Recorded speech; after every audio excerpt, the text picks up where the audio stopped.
बाबासाहेब आंबेडकरांचे जगात हजारो लाखो पुतळे, पण तुम्हाला माहिती आहे का, बाबासाहेब हयात असताना त्यांचा जगातला पहिला पुतळा उभारला गेला होता.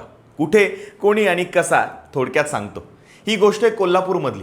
राजश्री शाहू महाराजांनी ज्यांना चहाचं हॉटेल काढून दिलं होतं, त्या गंगाराम कांबळे यांनी एका लग्नामध्ये भाई बागल यांच्याजवळ एक कल्पना मांडली की बाबासाहेबांचा पुतळा कोल्हापुरामध्ये असावा. भाई बागल, जे स्वतः एक उत्तम कलाकार, स्वातंत्र्य सैनिक आणि विचारवंत होते, त्यांनी ही कल्पना उचलून धरली आणि शपथ घेतली की बाबासाहेबांचा पुतळा हा कोल्हापुरात उभा राहणारच. पण हा मार्ग काही सोपा नव्हता, कारण बाबासाहेब हयात असताना त्यांचा पुतळा उभारायचा होता.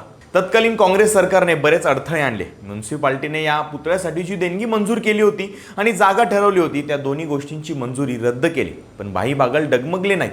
त्यांनी घरोघरी फिरून निधी गोळा केला आणि प्रसिद्ध शिल्पकार बाळ चव्हाण यांनी बाबासाहेबांचा जगातला पहिला पुतळा साकारला. विशेष म्हणजे खुद्द बाबासाहेबांनी हा पुतळा पाहिला होता आणि भाईंना असं सांगितलं होतं की माधवराव, या लेकाच्यांना भीती कशाला. आजही तुम्ही कोल्हापुराच्या बिंदू चौकात गेलात तर तिथे बाबासाहेबांचा तो पुतळा शानमध्ये उभा आहे. ही गोष्ट तुम्हाला माहीत होती का?